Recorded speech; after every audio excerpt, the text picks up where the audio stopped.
Hello, Ryan from Building Body, Mind, Soul, and we are back here for another Chambers for iron body, iron work. And we'll go ahead, we'll get some stuff going here. You do need the jiao if you get really deep into doing heavy iron body tempering. Ditta jiao is an old Chinese training herbal liniment that you rub in copiously, and you want to make sure never open cuts on where you rub it in. That would be bad. And you can get that online now at Amazon. You can get that, I don't know about the quality of the online ones versus like home brewed in Chinatowns in different cities, in the Chinatowns of different cities. Actually, a lot of Asian, especially Southeast Asian martial art cultures have their own version of Ditta jiao and training herbal liniments for doing iron body tempering work. And as always, any training, any exercise you do at all on the internet, online, is at your own risk. But this stuff especially, because you don't want to get hurt. So, you know, in theory, like if you smash your arms together as hard as you can and will eventually break your forearm if you have enough strength and momentum going. So don't do that. Just do what is like a little pinch or a little burn. Like just start gentle and soft.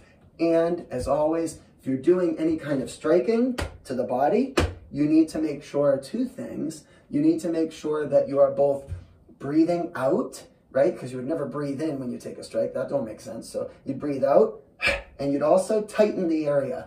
Area should be like iron when it gets hit. So same thing as when you throw a strike. You should be tightening everything. Same thing when you're tempering, hitting yourself. You should be tightening, and when you temper, and breathe out. So tighten, should be iron, hard, strong, and it should be breathing out. Hard, forceful breath out. All right? If you don't have access to Ditta jiao for training herbal liniments, then at the very least, you should do a circulation bath, which is like, you know, a few seconds under hot water, then like a few seconds under cold water, like 10 and 10, 20 and 20, and go back and forth to get the circulation going after you do your iron body tempering training work for Chambers. Okay, so let's go ahead and get started. Something to grab, a water bottle with a cap will substitute, but the old school is like a nail or a screw in the wood to go ahead and practice plucking or piercing. To go ahead and have a dumbbell that you can pick up and put it, stand it up so you can pick the head of the dumbbell up. Yeah, the Indian club heads work good. All of those things are very good. I mix my training into circuits sometimes, so like box jumps or whatever. You don't have to, a lot of people don't like to. I think it's more time efficient, time management, because you got to use every minute wisely in the day. But you don't have to, if that's too much or too overwhelming, just do one tempering, do one exercise or whatever for body toughening, and then wait a minute and then do another. That's fine. Okay, so let's go down. All right, and we're in our horse stance here, and we're going to go ahead, chest up, chin up, and we're going to go ahead and remember, when you hit, you're tightening the area, tighten the area like metal, iron strong, and then breathe out at the same time. You're breathing out from dantian. And if you want to get really detailed, the tongue can stay on the roof of the mouth for connecting Du and Ren meridian. Du and Ren meridian for people who like to add meridian training and meridian work into your external kung fu or external martial art. If you don't know what I'm talking about, don't worry about it. Or just try to keep the tongue on the roof of the mouth so you can't talk. Like, can't talk when the tongue is on the roof of your mouth. But I'll keep talking. And then you can just breathe out every time while the tongue stays touching the roof of the mouth. Okay.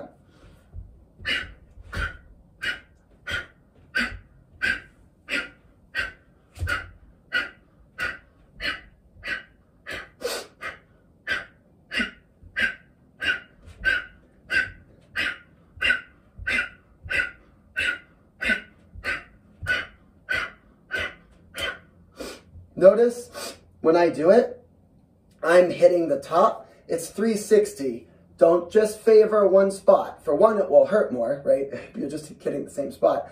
But for two, you want to make it a 360 strong. So yang, quick review, like, you know, in the cultural terms, yang is on the outside, so outer legs. That's why a lot of people, you see, you know, a lot of martial artists, especially a lot of the Thai kickboxers, they can take brutal stuff on the outside, but they never want to get kicked on the inside. Nobody wants to get hit on the inside. That's yin side. Just think of it as inner side, soft, more delicate, outer side, external side, harder, tougher, like turtle shell. Think of it like that. Eventually there is training, and you should do training on the internal. You should be doing all that as the road goes on, as time goes on. Not today. Okay, so that's a little bit of iron arm. So we'll go ahead and we'll just keep moving here. All right. So if you want to make this into an exercise, you can go ahead and do some box jumps. This is actually one of a version of a chamber that I just do more repetitively to get some high intensity anaerobic training in. And you can go ahead and just work on different varied box jumps, jumping with weights in your hand. The only difference is you're adding a weight. So you should choose a smaller box jump if you're having heavier weight, just to be safe. You don't want to break any ankles or anything. All right.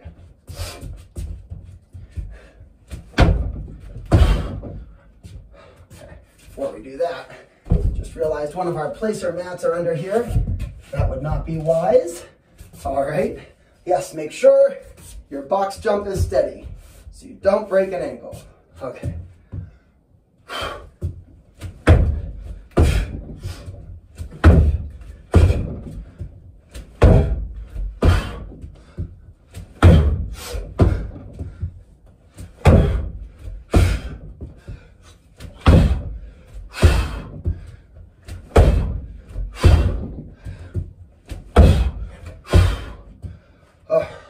Enough of that. Okay, piercing or plucking, whichever you want to call it. This would be more plucking. Okay, for grip. Okay. And lift. And that's way too heavy for me. So I need to get a smaller dumbbell.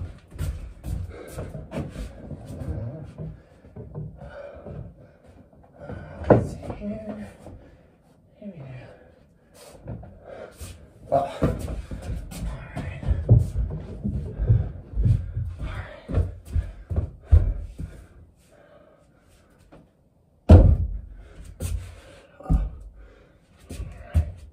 Just go down, up, and just get some repetition going. Now this one's actually a little too small for me, but can't seem to find my other middle one, so that'll be good enough. You can extend.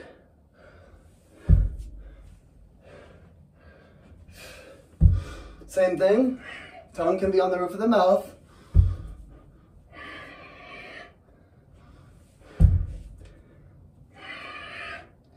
Exhale every time we go up.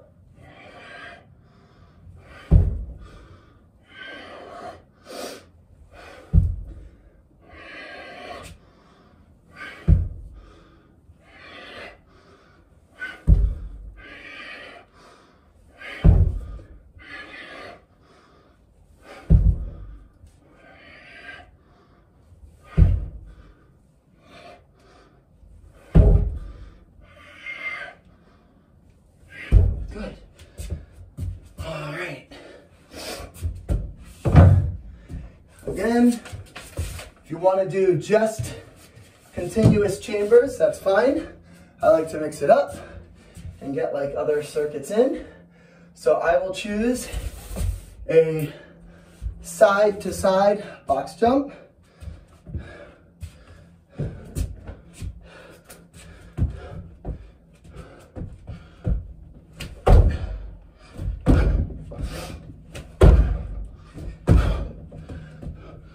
So when you do the weights,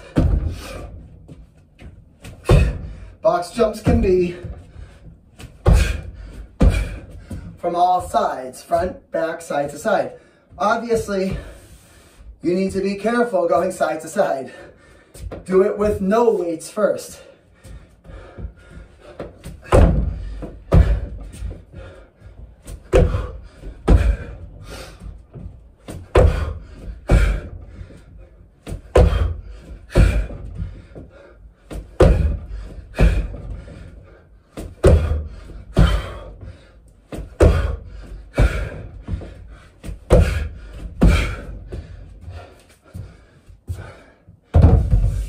And I choose small box jumps to do when I'm doing weird stuff like side to side, because a broken ankle sucks.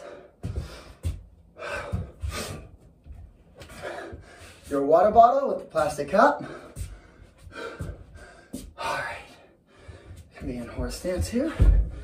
All right, and pull. Good, pull, pull, pull. Can start with just thumb and one finger, switch each finger. I usually, at ring finger, I stop, because at ring finger, it gets a little difficult to get to pinky. My hands are too thick and fat to, maybe you can do it with yours, can try. No, I have no real grip. So once I get to that, to pinky, I go like this, kind of like a crab, these two, and the thumb. All right, and pull.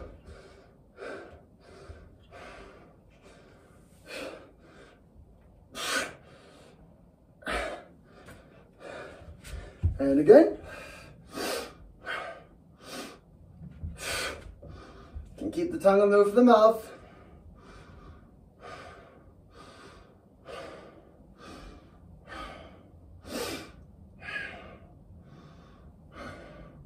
You don't have to be in horse stance, but anytime you can turn something into a little bit more, time is precious and you probably should. All right, now we'll go ahead. You can do eagle, these three.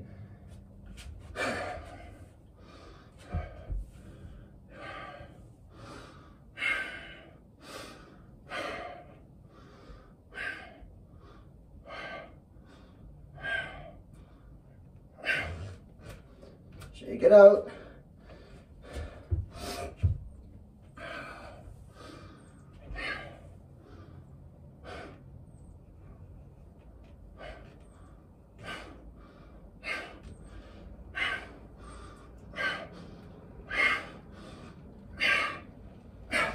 Woo. It's as hard as the effort you put into it, okay? If you're not really trying, then it's not that hard, right? All right. Let's do this without weights.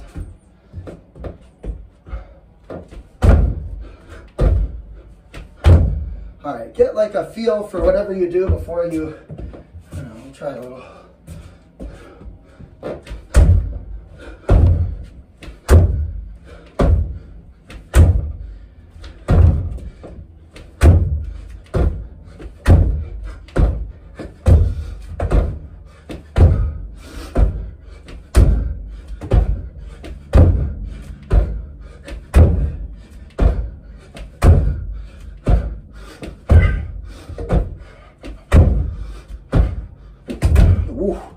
See, almost. It's even without a lot of weight, it's hard. Okay. All right. From here, castle structure. Yeah, this is important. All right. From here, we can put one foot against the wall. Move this a little. And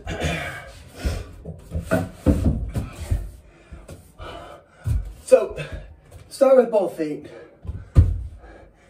Start with a plank on your forearms and both feet like this. Okay? Okay? Good. Now, try to put one hand behind your back and just hold. And eventually you want to get to, see if we can do it here. Opposite arm, opposite leg, and hold. You can add little push-ups too, if you want.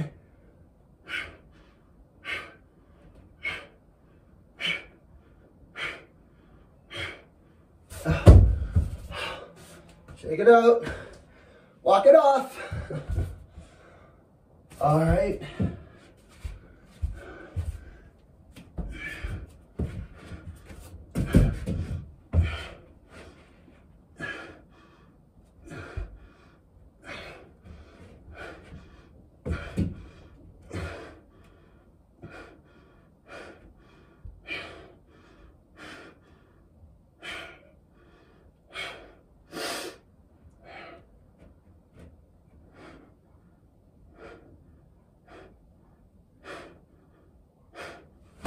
Oh my God, enough of that. All right, right, there's so much to do. Okay, we can add headstands.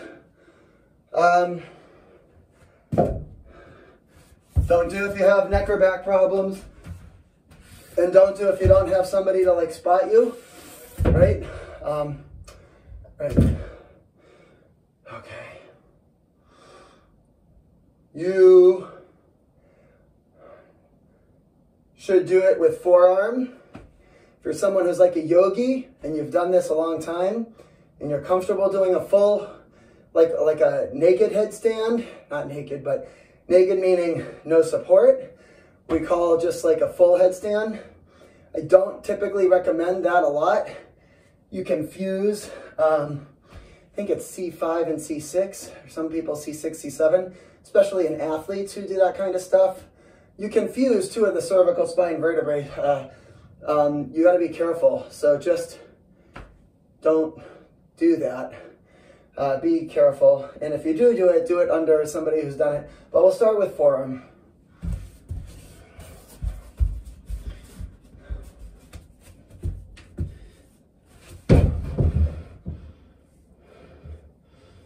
Your forearms add some nice support as your head sits.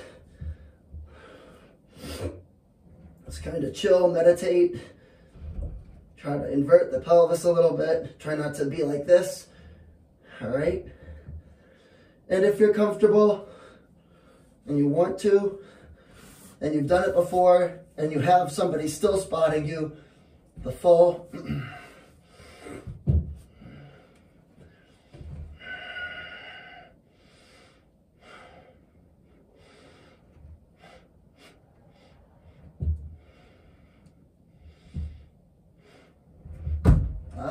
your balance.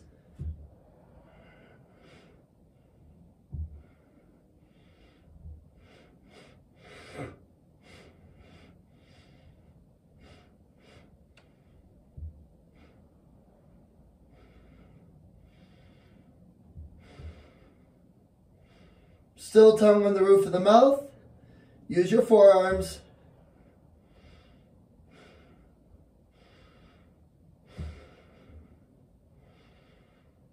Good. When I come down, I come up very slow. I give myself some negative pressure and I push my neck up against my hand. And a little more. And a little more, then to the side. So it's like an isometric after. Just do forearms. I've done it both ways. I'll be honest. I am one of those people that fused cervical spine, two of them together at a younger age because I used to do that for way too long. Hands behind head. Push back, isometric. Good, good, good. Forehead, push forward. And the truth is, you don't need slow. Now, never come out of a headstand fast. Ever, ever, ever. There's no need to do the full. I do it every now and then to remind myself what that's like, but no more do I do like 20, 30 minutes on end. Way back when me and some of the others I had trained with were reading books upside down. Don't know that I would advise that. Yeah, but forearm is good. Forearm headstands are very good, and even then with a spotter. And still don't do, if you have any spine or neck problems or back problems, take care of yourself. All right, I think we'll throw in, I think we'll just throw in elbow strikes for one last one. All right, so we're gonna go ahead, we're just switching. I like to put a mat down, an extra pad.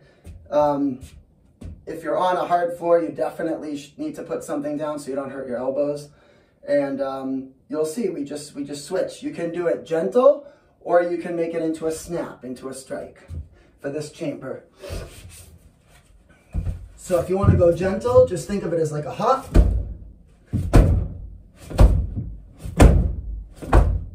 And that's just like hopping forearm to forearm, elbow to elbow on your pad. If you want to make it a strike, it's going to involve a little bit more calisthenic body movement to get the strike the last couple inches here of the elbow. Okay? You're going to have to turn the waist into each strike. The side of your waist, the pelvis, the hips here, should be trying to touch the ground each strike. You'll see what I mean. All right, and if you want to make it really tough, keep the tongue on the roof of the mouth and breathe in and out through the nose. That goes for any chamber or most exercises, running, biking, swimming.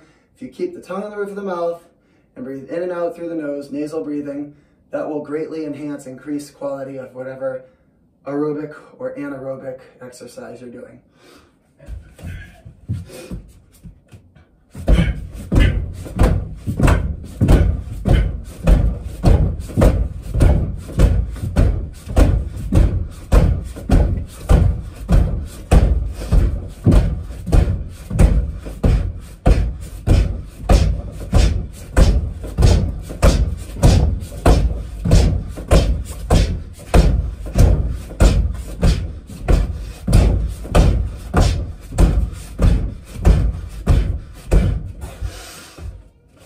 All right, so that will wrap up chambers for today.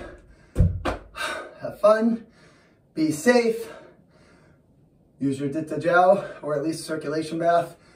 Don't do full headstands unless you really feel the need and you've done it for a long time. And even then with a spotter and being safe. See you next time.